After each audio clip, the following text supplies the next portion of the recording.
Hello guys, ang gagawin naman natin ngayon is turban galing sa yung tinabas dun sa gown na tinanggalan natin ng yung haba. Ito yon. So yung nito is nasa 5 inches lang yung nito is yung width. So ganito dapat kahaba. Ayan, 56 centimeter dito. Ayan. So galing dyan papuntang dito. Ayan siya. So, kailangan natin mag-cut ng ganito, mga tatlo siguro. Tingnan natin kung ilan yung magkakasya. Tapos mamaya, ipagdugtong-dugtong natin dito. Kasi kailangan natin ng 41 centimeter na width. Ito na natin. Ayan. 1, 2, 2 at saka 3. Yung length nito tama na 56. Ang kailangan na lang natin is yung dito nga. Kasi nga, kailangan niya idugtong kasi kung ito lang, kulang siya. So, kung idugtong natin itong tatlong to, makakabuo na tayo ng 41 centimeter. So, ito na yun guys. Nakat ko na talaga. Tapos, ito, kailangan kong pagdugtungin. Ayan, tatahiin natin to dito. Ayan siya. Ipipin muna natin bago natin tahiin. Ready na ang best friend ko na pin. Hello, best friend! So, yung first na pagdugtong natin ay nalagyan na ng pin. Ang tatahiin lang naman dito is dito, straight hanggang dito. Since tapos na natin nakabit ito or natahi ito dito na side, ayan. So, tatahiin naman natin dito. Ayan na siya. Tapos, after natin matahi, lalagyan natin to ng zigzag. So, ito na, napagdugtong na natin ito. Ito, 1, 2, at saka 3. So, ito yung tinahi ko para magdugtong siya. Tapos, nilagyan ko ng zigzag nga para malinis naman siyang tingnan. Ayan. Mahaba din to pero same dun sa kanina na ito, maiksi siya. So, kailangan nating idugtong-dugtong. Dugtong-dugtong natin para mabuo ito. So, tatastasin ko muna to. Ayan, nagsimula na ako magtastas dito. Tastasin ko muna. Yan siya. Para mapagdikit-dikit natin or mapagdugtong-dugtong natin ito dito bago natin i-attach dito sa dito. So, ito na yung net. Tinastas ko na siya dyan. Yung nakatahi dyan sa gilid, tinastas ko na. Then, I fold it into half. Ayan siya. So, nung sinukat ko, nasa 71 centimeter yung haba nito. 25 centimeter yung haba niya. So, gagawin nating tatlo. So, magiging 75 yung laki ng nito. Laki ng kanya, yung width ng net. Kailangan malaki. Alam nyo kung bakit. Kasi gaganito kasi yan. Ayan. Gaganyan yan doon. Gusto kong gumanyan siya. Yan siya. Tapos ito naman sa gilid. Ayaw ko siya na intuin. Kasi gusto ko siyang yung parang gumanon. So, tahiin muna natin to kasi kailangan ko itong idugtong. Then, i-attach natin dito sa, dito. So, yan, nakapin na yung net. Ayan, para hindi siya gumalaw. So, tatahiin natin to. Ito yung, kagaya ng ginawa natin sa dito. So, ito, tatlo din ang dugtong nito. So, ito, tatahiin natin dyan hanggang dun sa dulo. So, ito, tinatahi na natin yung net. Dito na side is tapos na. Ayan, tapos ko na natahi. Tapos ito na lang. Tapos after this, mayroon pa tayong idudugtong na isa pa. So, pag nagtahi ng net, kailangan very careful kasi nga, kunting nito baka ma-damage natin. Since nakabit na natin ito, nadugtong na natin, ayan siya. So, ngayon, yung idudugtong naman natin is ito.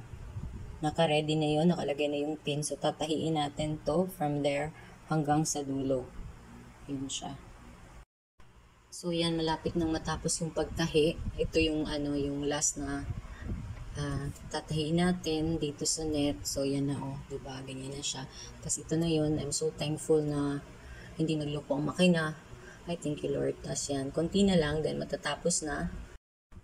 So, yan, napagdugtong na natin ang net. Ayan na siya, nadugtong na. So, ang gagawin natin ngayon is, lalagay nga natin to dito sa ibabaw, no? Ibabaw nito. So, nag-iisip ako kung anong design yung gagawin. So, ito, prepare ko na. So, ang gagawin ko, parang i-fold ko siya ng paunti-unti, ganyan-ganyan. Tapos, kinuha ko na yung center na dito. Para sa ayun, kita nyo yan yung center ng, ito yung tela. So, aayusin ko to. Parang ganyan siya. Pilo-piluin ng maliliit, tapos tahiin. So, yan. Pinin ko muna yung dinilagay ko ng design is dito lang sa gilid. Tapos yan, straight na yan, ganyan. Tapos yung sa gilid, yun lang yun. Parang may design. Tapos tatahiin na natin to. Tahiin muna natin to para ma-decide natin kung anong gagawin dun sa iba dito sa may likuran. So yan, nakabit na natin yung sa harap. Ito yung harap kasi ng turban. So yan siya. Ayan. Now we're going to stitch the back. So this one, we put, of course, the pin to secure.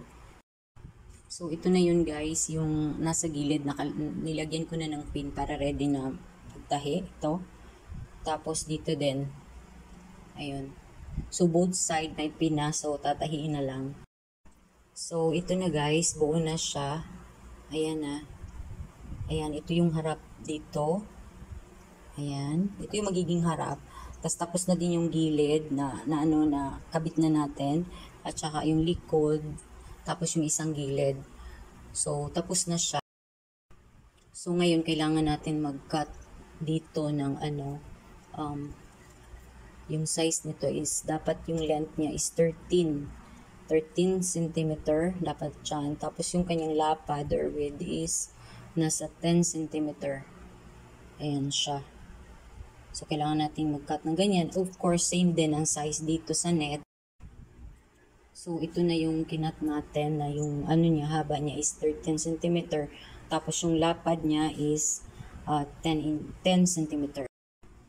So, ito, bubuuhin na natin, gagawin na nating turban. So, tatahiin na natin to. So, doon na tayo sa likod. So, pabaliktad na siya. So, ngayon, tatahiin natin itong gilid. Ayan yan. Ito, tapos ito. Ikabit natin. So, ito, napilo na natin ng half. So, tatahiin na natin itong gilid. Ayan, nakalagay na ako ng pin para tahiin ito. Yan siya. Hanggang dulo. So, tapos ko nang natahi itong side.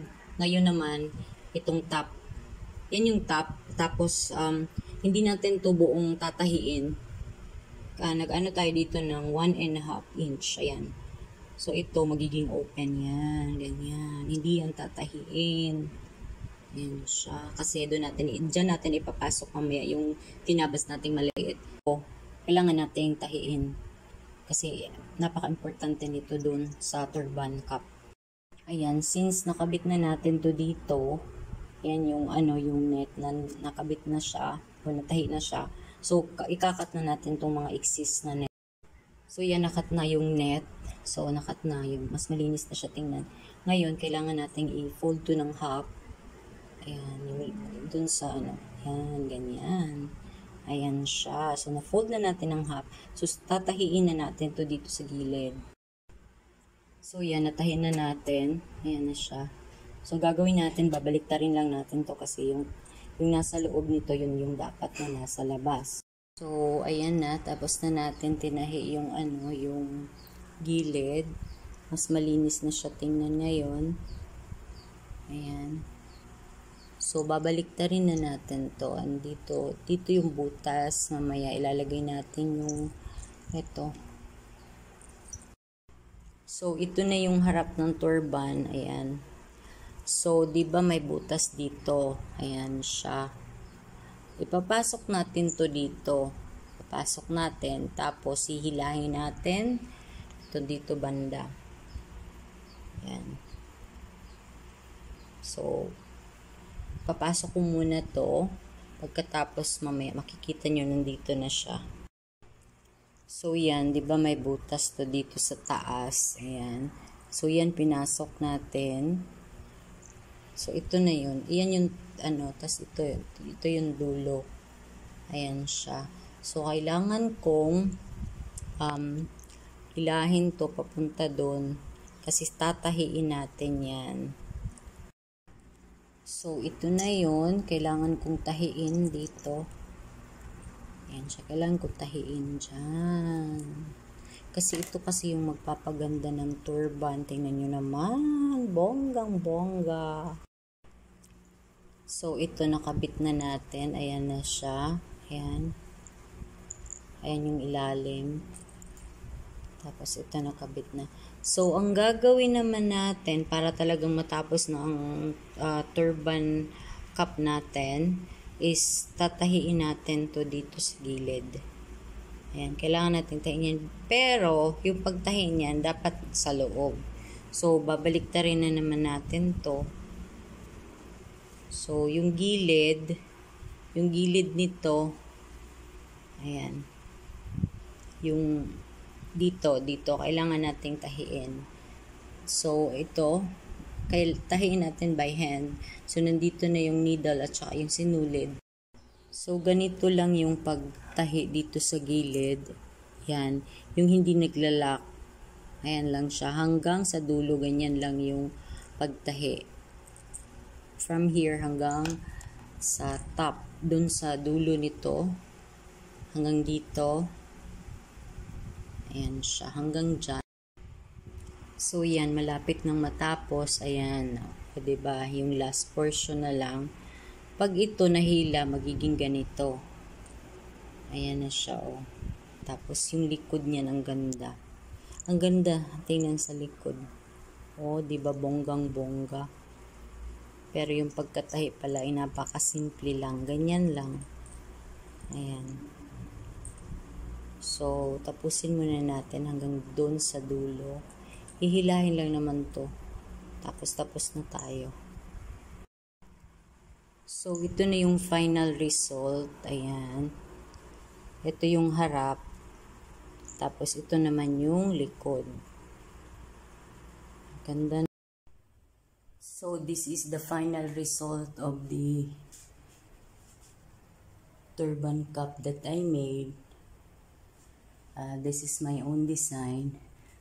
I just put pin there. The pin is removable. You can put different kind of pin. So, this is it. Thank you, Lord, for the idea.